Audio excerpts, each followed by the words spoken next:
When we were asked to do this, I thought probably the most useful thing I could do is to talk about inexperience. I've been here for only 7 months, and the institution in which I executed leadership role previously was so wholly unlike this one that you can't imagine a level of ill preparation, which has paid off enormously. At the same institution that Soyeon Shim performed her previous administrative tasks, you could describe what we did as totalitarian. I prefer kind of Soviet consultative. If you felt that you had a good idea and you could find a team to build it, you could make it happen. And the risk of that, and in celebration of governance, the risk of that, if you're trying to innovate, is that you might actually make the wrong decision. That actually happened. It didn't happen to me, or I would not be standing here at the world's finest public institution. But wrong decisions can happen. And governance benefits us in the sense that it can slow and be more deliberative.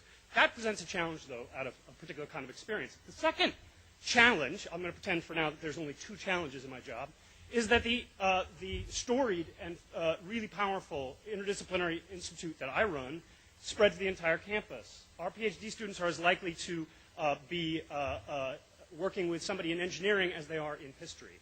This presents enormous challenges. These are cats of very different species which have to be herded. So I'm going to give you 3 practical lessons on how to get stuff done if this is your job and this is your experience. 1, on arriving, you realize there's no money. You're told to innovate. One of the best ways of innovating is in fact around the development of professional programs. You have a huge community out there internationally that demands the training that Wisconsin has and can give people, but it means reaching very, very different kinds of publics.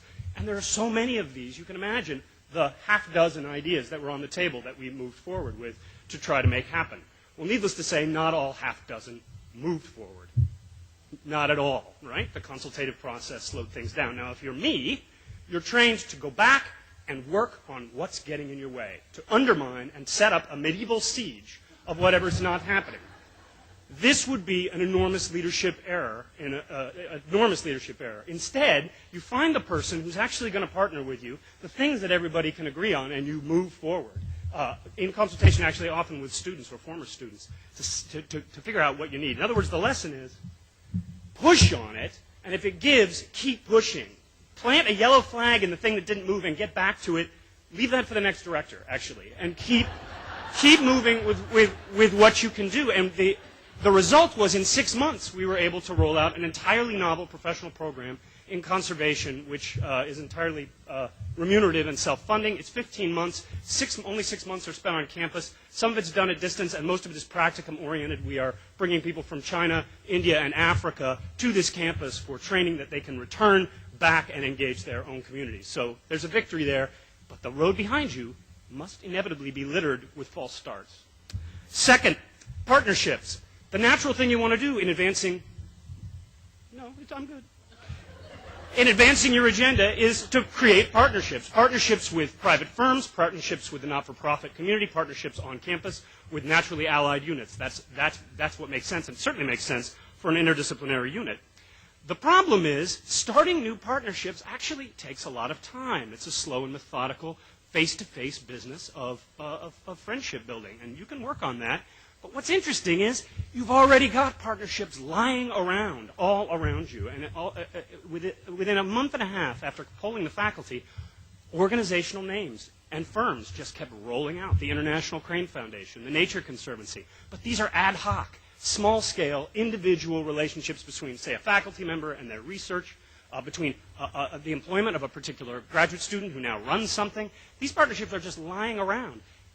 At hand, essentially. And what has to happen then in terms of leadership is to give them a much firmer role in the future of Wisconsin and the organization. So instead of going out and making friends, it's about trying to produce relationships with friends or change the relationship with friends that kind of maximizes your efficiencies, the output per unit input. So rule number 2 is the parts are probably actually already in arm's reach.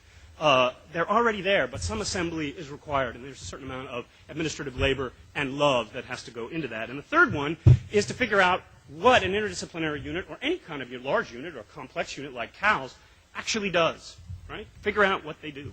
And the problem is if you ask the faculty, they don't know. So what's required is a kind of polling, a kind of process of polling, which comes in many cases in a kind of strategic planning exercise, but more to the point, what you want to tell them is, no one knows what you do. And it's really awesome. And that tends to motivate people to begin to think, I am innovating, I just need some marketing. You go out and market. You say, well, you got to do it yourself. And those things then self-organize into themes. And we were able to, through a consultative process, essentially, rule 3, assume no one knows what the heck you're doing, innovate, market, and repeat. And we are looking for a way to capture in simple language the very diverse things we do. Discovery in an interdisciplinary context, convening publics on campus, something that Nelson has done since 1971 around controversial issues is already there, but at a small ad hoc scale. I'd like to imagine it, this would be the destination you'd come from Washington, D.C., or from Los Angeles, not merely from around the region. Translation acts like Earth Day, which of course is a signature, but Tales from Planet Earth, cultural events, which are really about translating the science in meaningful ways. We do that, but we could definitely reach out to a broader audience. Earth Day, April 15th, Jane Goodall, bring your friends. And engagement, that is trying to get students back into the community, and we have at least several projects that we do, but again, I think at a scale that really could operate more widely. Anyway, that's what I've learned. It's only been 7 months. Thank you.